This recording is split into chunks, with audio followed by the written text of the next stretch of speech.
Assalamualaikum warahmatullahi wabarakatuh. Perkenalkan, nama saya Nur Anissa dengan NIM 2104075120027 dari kelas BC212. Di sini saya akan menjelaskan materi penjajahan di Indonesia dan akibatnya.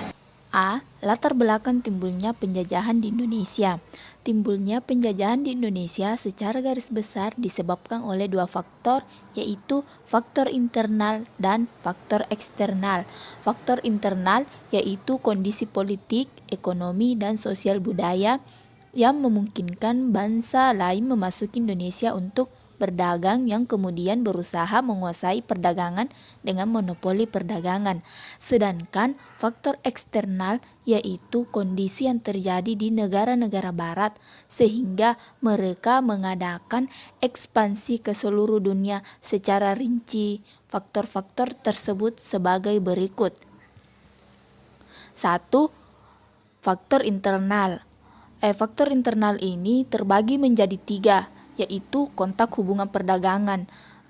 Kontak hubungan perdagangan ini seperti lazimnya seorang pedagang yang pada awalnya tidak mempunyai prasangka yang negatif terhadap tamunya yang datang ke Indonesia untuk membeli rempah-rempah, tetapi lama-kelamaan kebaikan bangsa Indonesia ini dimanfaatkan untuk dapat dikuasai pusat perdagangannya dengan jalan mengadu domba atau memihak salah satu, yang selanjutnya meminta imbalan, yakni hak monopoli perdagangan. Yang kedua, penghasil rempah-rempah terbesar. Di samping faktor positif sebagai penghasil rempah-rempah tersebut, terdapat pula faktor negatifnya, yakni menjadi tempat tujuan utama bagi para saudagar Eropa, dan setelah tiba di Indonesia, lambat laun dimungkinkan bangsa Barat untuk menguasai pusat perdagangan tersebut.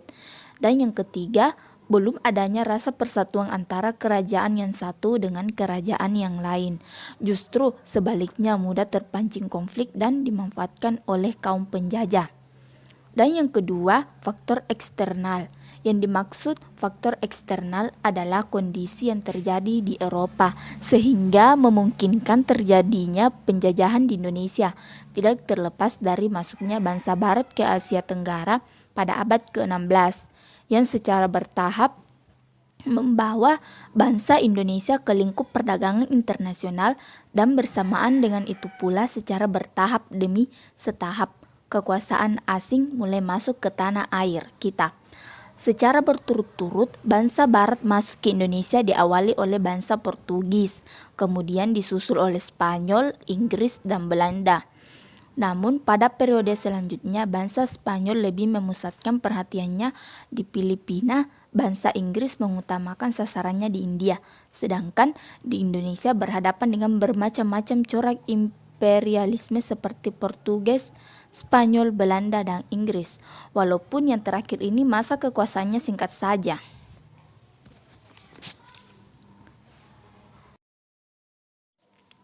Selanjutnya, karakteristik penjajahan Portugis, Spanyol, Inggris, Belanda, dan Jepang. Pada dasarnya, setiap penjajah mempunyai karakteristik yang sama, yakni memperdaya orang-orang pribumi untuk diadu domba dengan maksud agar masyarakat pribumi terpecah belah untuk selanjutnya dikuasai.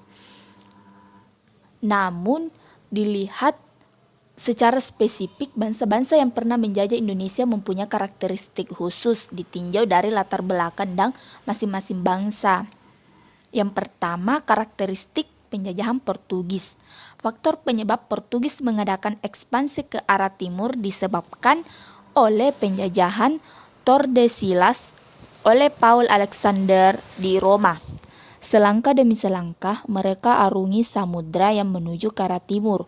Mula-mula ditemukan Tanjung Harapan, kemudian Vasco, India, dan Alfonso di Malaka. Misalnya ketika orang Portugis datang di Maluku, sedang berselisih dengan Portugislah memihak itu. Di tempat lain kedatangan Portugis diterima baik oleh penguasa setempat. Maka sebagai imbalan Portugis menuntut hak monopoli perdagangan cengkeh. Portugis berhasil monopoli satu perdagangan ini berarti rakyat harus menjual rempah-rempahnya ke Portugis dengan harga yang telah ditentukan yang cenderung lebih murah. Barang siap menentang diancam dengan kekerasan senjata. Akibat keserakah Portugis dengan memaksa sistem monopoli menyebabkan timbulnya perlawanan di mana-mana di seluruh Nusantara, khususnya di pusat-pusat kekuasaan Islam, kerajaan Islam yang berhadapan langsung dengan Portugis ialah Demak, Ternate, dan Aceh. Dan yang kedua, karakteristik penjajahan Spanyol. Spanyol menjajah Indonesia hanya sementara karena mereka lebih memfokuskan kekuasaannya di Filipina, walaupun hanya sementara, namun termasuk bangsa yang pernah menduduki Indonesia. Sesuai hasil perjanjian bahwa Spanyol mendapat wilayah bagian barat dengan rombongan kapal Spanyol bertolak dari negeri menuju arah barat. Setelah melintasi Samudra Atlantik, mereka tiba di Amerika Serikat. Sesudah itu, mereka tiba di lautan terbuka. Waktu itu, Tidore dipimpin oleh Sultan Al-Mansur. Rombongan Spanyol ini disambut baik oleh Sultan Tidore dengan ramah tamah. Hal ini disebabkan Tidore sedang berselisih dengan Ternate, maka Tidore mencari dukungan seperti halnya Ternate didukung Portugis.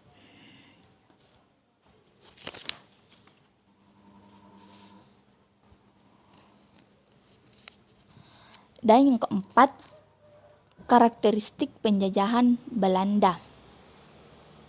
Motivasi kehadiran Belanda di Indonesia semata-mata didorong oleh upaya mencari sendiri rempah-rempah ke Indonesia, sehingga kedatangannya tidak dianggap membahayakan kedudukan penguasa-penguasa pribumi.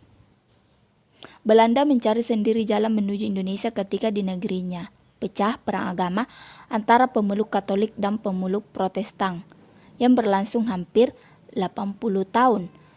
Dalam perang inilah Belanda berjuang merebut kemerdekaannya dari Spanyol. Keberhasilan ini disambut baik oleh masyarakat pedagang Belanda, sehingga pada waktu yang tidak begitu lama telah banyak pedagang Belanda sampai di Maluku.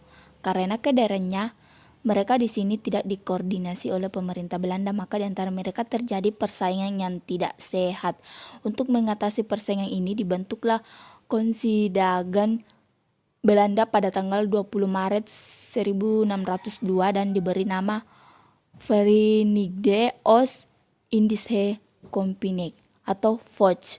Tujuan dibentuknya VOC ini adalah mencari keuntungan sebesar-besarnya dengan jalan melawan persaingan baik dari dalam maupun dari luar negeri. VOC mendapat hak oktroy dari Parlemen Belanda sehingga VOC memegang hak monopoli perdagangan antara Tanjung Harapan sampai hak Selat Magelhaen. Perkembangan VOC selanjutnya identik dengan imperialisme barat lainnya. Mereka melaksanakan monopoli perdagangan sehingga menyulut perlawanan di mana-mana.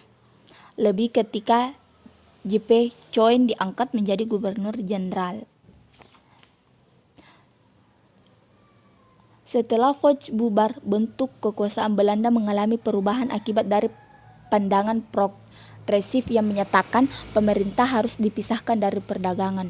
Pegawai bukanlah pedagang, namun pada dasarnya perubahan sistem ini pun tetap menekan dan membelenggu kebebasan rakyat Indonesia seperti contoh pelaksanaan kultur Telsel atau tanam paksa. Pada saat Raffles Inggris berkuasa di Indonesia pada tahun 1811 sampai tahun 1816. Dan yang kelima, karakteristik penjajahan Jepang.